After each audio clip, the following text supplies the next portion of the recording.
Hi, myself Dr. Lakashmi Devi, Professor, Department of ECE, St. Peter's Engineering College.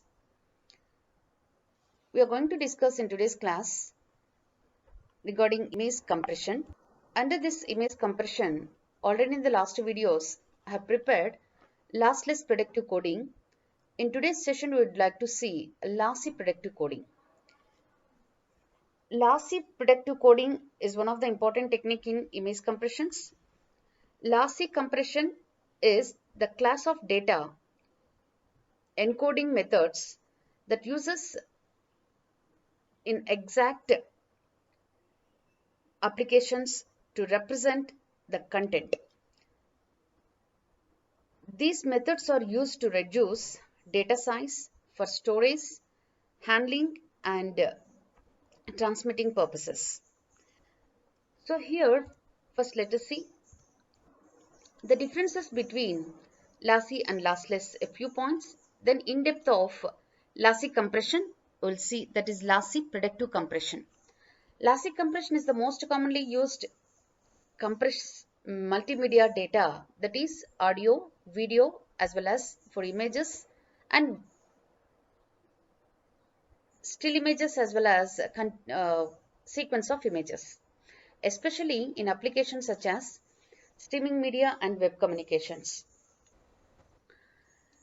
Lossless compression typically required for text and data files such as bank records and text articles. In many cases, it is worthwhile to make a master lossless record which is to be utilized to deliver new compressed files. For continuous communications, in order to reduce the transmission times or to reduce the storage, this lossy compression is very essential need for most of the applications.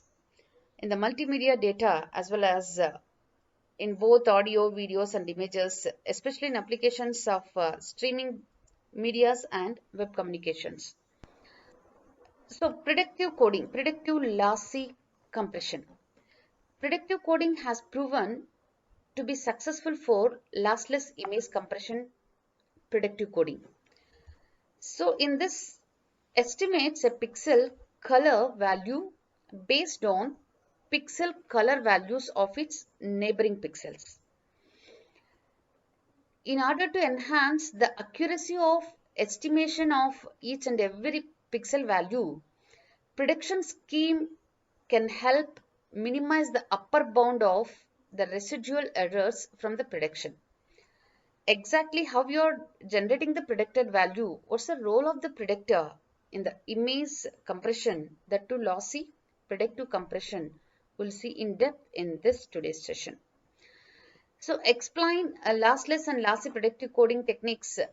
This techquery.com gives the more information regarding this particular topics. So techquery.com lossless and lossy predictive coding may help you as one of the resource for available this. Now, predictive coding has proven to be successful for lossless image compression. Predictive coding estimates a pixel color value based on pixel color values of its neighbors, and to enhance the accuracy of the estimation, prediction scheme can help minimize the upper bound of the residual errors from the prediction. The main component of this predictive coding method is the predictor, which exists in both encoders and decoder, computes the predictive color value for a pixel. The predictor plays a major role either in the lossy predictive coding as well as in the lossless predictive coding, but it's have its own significance and it have its own importance of designing in case of lossy and lossless predictive codings. Let us see here, already we discussed in the last videos the difference between the predictive and non-predictive codings of lossy and lossless. See, now, predictive coding, how you are going to perform, then how we can apply the same methodology either for the lossy and lossless, that we can see in the upcoming slides. In the predictive coding, for this particular example, if you observe this prediction model here, And this is the past signal value which you are extracting from the input image and the predicted signal value as the output of the prediction model or predictor, you can say. So the reconstructed pixel from its output of the predictor is equals to the prediction value plus prediction error. Definitely, whenever we are predicting a value of the pixel from its input image, the output predicted value, it's having some noise. That noise will consider it as a prediction error. Based on its neighboring pixel gray levels or the colors, we are extracting the predicted value of each and every pixel at its output of the predictor. So this is a simple example here. It's shown x and y axis, and these are the some pixels, and this cross indicates where we are extracting the value of the pixel. This zeros indicates the pixel neighbors. Based on the location, based on the values of these pixel neighbors, if you have extracted the value of this particular location pixel through a prediction methodology, that function will be taken care by this particular predictor. The output will call it as the predicted output. Then after the prediction, definitely there is a chance to have some deviation between the input value of the pixel to the predicted value of the pixel. The difference between the input value of the predictor to the output value of the predictor will call it as error signal. So the reconstruction one is a predicted output. So reconstruction 1 is equals to prediction 1 plus prediction error. So these are actually a context adaptive lossless image compression as well as joint photographic expert group lossless compressions are also, they're using the same methodology of extracting the predicted value of each and every pixel in the images. This prediction value here I have given with an example how we are generating the predicted value of each and every pixel. Let us see here. This one is 2 power 8, that is 8 bits per pixel we are having in this particular image, for each pixel having 8 bits. Based on the number of bits per pixel, how many gray levels are possible in this particular image means 2 power 8 is equals to 256 gray levels are possible. So gray levels ranges from 0 to 255. Totally 256 gray levels are possible. Now, if you have considered n samples, that means input sequence consists of n samples, irrespective of this depth. If it consists n samples, if you are denoting that n samples on this particular x-axis, and the value, that means intensity of that particular each and every pixel value on y-axis. Let us see here. N is the location of pixel at particular location of the pixel n here, and this is n minus 1. The previous pixel location is n minus 1. What is the intensity of that particular pixel means x of n. Here it's denoted as x of n. And the intensity of this n minus 1 location of the pixel is x of n minus 1. Now, how we are generating the predicted value means by comparing the present location of n and the previous location of the pixel location of n minus 1. So suppose x of n minus 1, if we have extended or exposed on x of n location amplitude or intensity, this will call it as an actually xp of n. This is extended over actual location of the pixel with the previous location of the pixel intensity of x of n minus 1. This we are denoting here xp of n. This is a predicted value of n based on the previous pixel intensity, that is xp of n. Actual location of the pixel is x of n. Now the difference between these two considered as x of n minus xp of n is equals to e of n. That is here how we are generating the predicted value of each and every location of the pixel based on the previous pixel gray levels or amplitudes, and how we are generating the difference signal between the input sequence to the predicted value, in the sense that we are denoting it as E of n. This one is error prediction error signal. Now in general, the error image, this one is prediction error image. From this input image, after generating the predicted values of each and every pixel of its input image, then have prediction error image. This one is the prediction error image. In general, the ranges of prediction error image gray levels lies in between double of the ranges of the pixel values here, that is minus 255 to 255. So 0 to 255 means the middle value is 127. Here the 127, I mean middle of the values here gets highlighted as compared to the remaining. So that's the reason here some portion is somewhat visible. The remaining portion is appears to be totally gray level. It's not appearing any object for identification purpose. It's simply appears to be a black. Here only some differences we can observe. That's the meaning of extracting prediction error image based on the actual input sequence of x of n and predicted value of xp of n. The difference between these two leads to e of n. That is, prediction error e of n is equals to x of n minus xp of n, where xp of n is also denoted as x of n minus x of n minus 1. That is, the predicted value of x of n is xp of n, where xp of n is nothing but x of n minus 1. In this way, just we are generating the prediction value of each and every f cap of iz.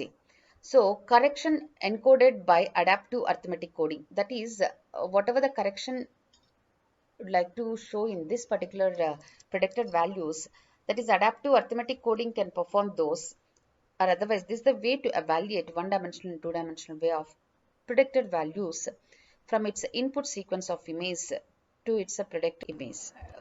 Different images here they considered, and JPEG 0 standard 1, 2, 3, 4, 5, 6, 7.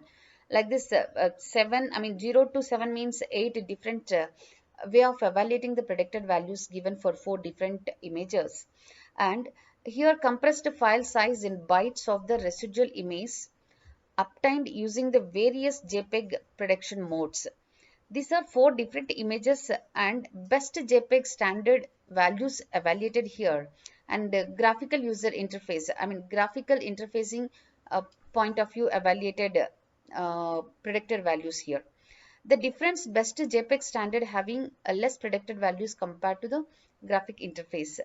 In this comparison of the file sizes obtaining using JPEG lossless compression and graphic interface. But any of these things where the predicted value is closer to the input sequence of the pixel, that values will consider as the best values. That values only will take in order to improve the accuracy of evaluating predicted values of the input pixels at its output of the predictor. Particular to en dot plus fn cap. So based on if you have the value of f cap here 6.5 plus 14. So 6.5 plus 14 is equals to 20.5. This is f dot. Now this f dot value here we have, and f cap value already the first value you can consider as a 14. So 14, this one is f dot 20.5. So difference between this 20.5 to 14. That is, sorry, 20.5 is f dot value. This original value is 15. So 20 f minus f dot. F minus f dot means 20.5. Sorry, 15 minus 20.5 gives minus 5.5. Okay, f minus f dot. So 15 minus 20.5 gives minus 5.5. This is the way to evaluate the error. Now similarly for the third value of the sequence 14.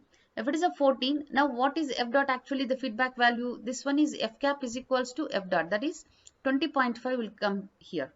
This 20.5, the difference between 20.5 to this 14 is e, that is minus 6.5. So if it is minus 6.5 less than 0, that's why the value of e dot is minus zeta, so minus 6.5. Minus 6.5. Now what is this f dot? F dot is an actually summing up of this 6 point, I mean e dot as well as f cap, that is minus 6.5 plus 20.5, that gives 14.0. So that is f dot here 14.0. Now what is actually f cap here? 20.5. This one f cap here decoded section, this one is encoded section. In the decoded section we have f cap as 20.5, and what is an actually this f dot? 14.0. Okay, 20.5 and 14.0. Now let us see f minus f dot. F value is here 14 and this f dot value is also 14. So the difference between these two means 0. Okay, in the same way for third value for third value 15, the same f dot value appears to be f cap here because of its a feedback 14 here. And this 14, I mean the difference between these two means here it gives 15 minus 14 as a 1. So if it is 1 means greater than 0, so E dot is equals to plus 6.5. Then F dot is equals to this E dot plus F cap, that's equals to 20.5. So F dot here, F cap is equals to as usual the same value 14 here have to enter. F dot is 20.5, 20.5. Now difference between these two will generate the error, that is F minus F dot. F dot is 20.5, F is 15. So 15 minus 20.5 minus 5.5. Like this for all the input given sequence, if I have evaluated the encoder's output as well as decoder's output, this is the error sequence. Okay, in this way we can generate the error sequence. We are targeting on evaluating the precision values of this error sequence output as well as reducing this particular any error and maximizing the quality even though we are removing redundancy data from the given input image. Okay, this is just an extension of explanation regarding this particular noises presence in the input images as well as in the prediction values and quantizer outputs. So granular noise, random noise in flat areas of the picture. Whatever we are observing in the last case of granular noise, wherever you have flat areas of the picture, there is a chance to have some granular noise like flat areas like this. Okay, edge busyness, jitter appearance of edges for videos. Edge busyness here, you can say this one. Wherever there is a chance to have some jitters, there is a chance to have edge busyness for low contrast edges. Then slope overloaded, this particular difference between this input and output sequences, we have the slope overloaded, that is a blur of high contrast edges. Moire patterns in periodic structures, that is just to remember here what the difference between the input sequence and output sequence. If having a considerable difference, there is a chance to have slope overloaded concept. This is I mean differential pulse code modulation as considering E and E dots with a staircase. Coarseness determines DPCM values minus plus 6.5 code 1 minus 6.5 as code 0. That's a block, I mean this graphical representation. Let us see the next. Okay, so delta modulation, the severity of these distortions depends on complex set of interactions between the quantization and prediction methods which we are actually employed in quantization and prediction. So despite these interactions, the predictor normally is designed under the assumption of no quantization error, and the quantizer is designed to minimize its own error. This is the basic point and important point to remember as a student or as a designer of these particular concepts. So predictor and quantizer plays a major role on generating the decompressed image as well as decompressed image at its output of the decoder section, compressed image at its output of the encoder section. That's the reason, based on certain assumptions, first we have to create or we have to design the quantizer as well as the predictor. The quantizer is designed under the assumption of no quantization error. Without having any quantization error, we have to prepare the quantizer, design the quantizer, and quantizer is designed to minimize its own error, and predictor normally is designed under the assumption of no quantizer error. These are the points very important to remember while writing on paper. Now, the predictor and quantizer are designed independently of each other. Okay, then the optimal predictor used in most predictive coding applications in order to minimize the encoder's mean square prediction error. This is the meaning of ultimate reducing the mean square error of error predicted values. That is expected value of mean square error En square is equals to expected value of the difference between input and f cap values, predicted values, fn minus fn cap whole square. So subjected to the constraint, f already we come across this formula, fn dot is equals to en dot plus fn cap. That's equals to En. That means whenever the prediction quantizer error as minimum as possible if you have considered, then there is no much difference between En to the En dot. Based on that assumption, here you are replacing En dot by En, approximately En plus Fn cap. So En plus Fn cap is equals to, again what happened? En plus Fn cap is equals to Fn. That is given as Fn. Okay.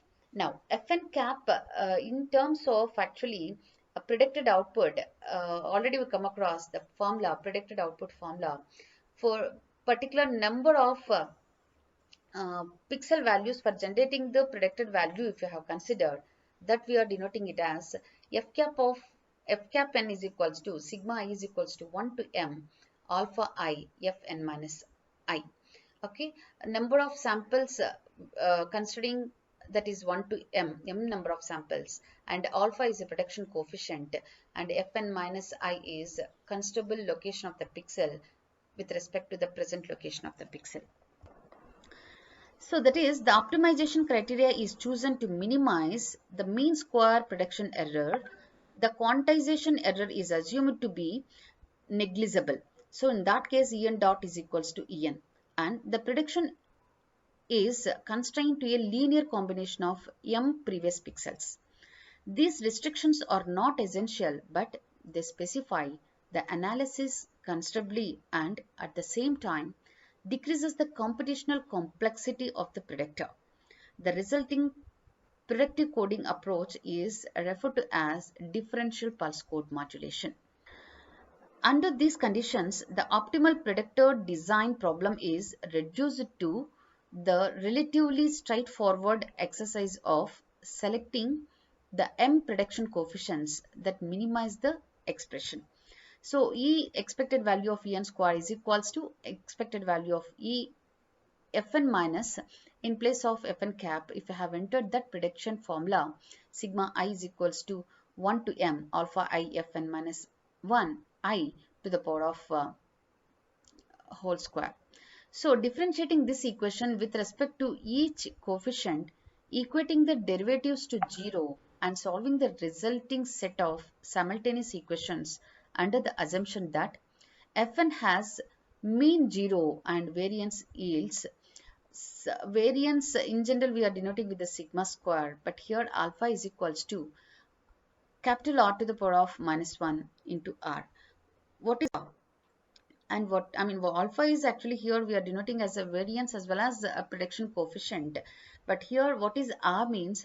R is an actually the matrix operated over the expected values fn minus 1, fn minus 1, fn minus 1, n minus 2. Like this, m number of samples if I have considered 1 to m, that is as a matrix. For every case, the matrix represented in this form for generating the values based on this particular prediction value alpha is equals to R to the power of minus 1 into small r. The small r is equals to a column matrix fn to the fn minus 1 as a column matrix, and alpha coefficients alpha 1 to alpha m. So R is a column matrix and alpha is also column matrix. Thus, for any input image, the coefficients that minimize earlier equation can be determined via a series of elementary matrix operations. Prediction error also we are going to minimize for evaluating of the best results.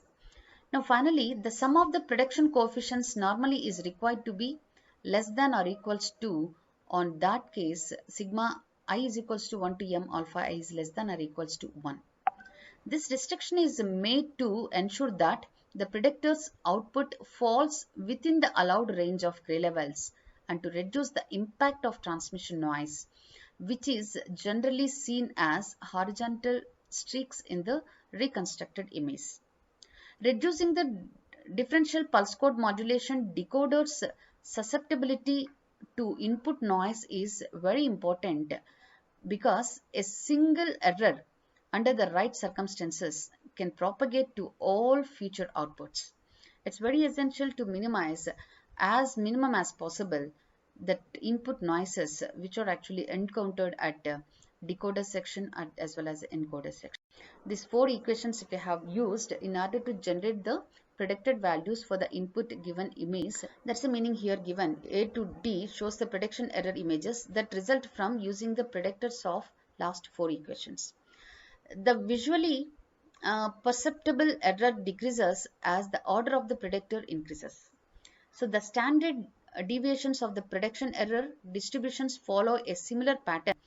They are 4.9, 3.7, 3.3 and 4.1 gray levels respectively. So for the given images here the gray levels given like this. So comparison of four linear prediction techniques, four different error images we can observe in this. The staircase quantization function here we can observe staircase quantization function T is equals to Q of S. Input sequence denoting as a S, output sequence denoting as a T. That's a T is equals to a Q of S shown in figure, which is an odd function. Odd function means Q of minus S is equals to minus Q of S. So that can be completely described by the L by 2 values. L by 2 values here, L by 2 values. Total range of values, L by 2 values of S suffix I and T suffix I. Shown in the first equation of the graph. Here just ranges from, yes, I values means I ranges from 0 to L minus L by 2 minus 1.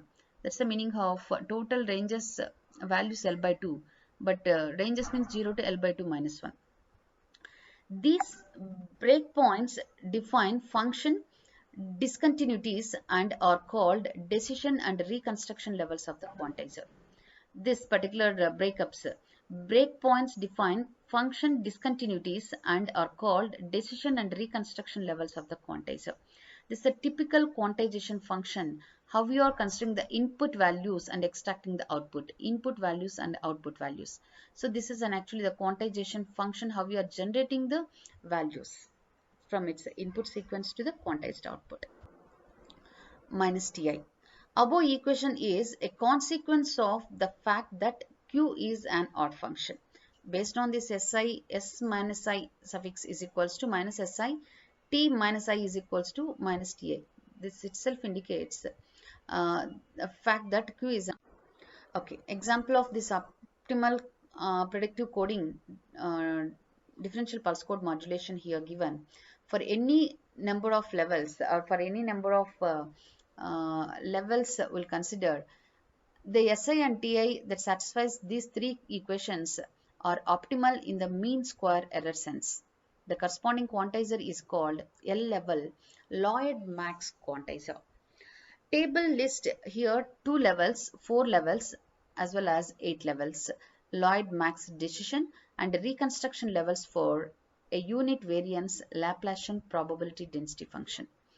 So I levels here showing 1, 2, 4 and 0, and Si for the 2 level is an infinity and Ti 0.707. These are some Lloyd max decision quantizer levels based on level changes. Here how it's actually changing the value of Si and Ti we can observe. If it is 4 level means we have for the 1 and 2 these values, and if it is 8 level means we have for the 4 levels these are. Okay. Then although the Lloyd max and optimization uniform quantizers are not adaptive, much can be gained from adjusting the quantization levels based on the local behavior of an image. This last image, the number of bits per pixel for this image is 3 and for this image is 3.125 bits per pixel. Here we come to know that the difference between these two with that's about differential pulse code modulation with an example of the scaled into 8 delta differential pulse code modulation error images that corresponds to the previous images of ATF. Okay, with this we have completed that particular lossy predictive coding with an example of delta differential pulse code modulation as well as delta 0.88 bits per pixel with the number of reconstruction levels are k is equals to 3. So just we can observe here, we can conclude this total topic where we are going to minimize and how extent we can minimize, how extent the reconstruction possible levels we can compute in order to show the quality more or less is equals to the original image without having much disturbance as compared to the input images. So this is a final example for extracting of lossy compression with the differential pulse code modulation by observing its reconstruction levels as well as entropy levels based on the number of bits per pixel, which we'll call it as entropy of quantized prediction errors. Okay, with this I'm going to complete this particular session. I hope you might be understand the total lossy predictive coding mechanism of compression with this particular example of differential pulse code modulation as well as delta modulations with the appropriate formulas as well as predicted values. And I hope I have understand the main important topic of image compression, which is lossy predictive coding. Okay, thank you. Thank you.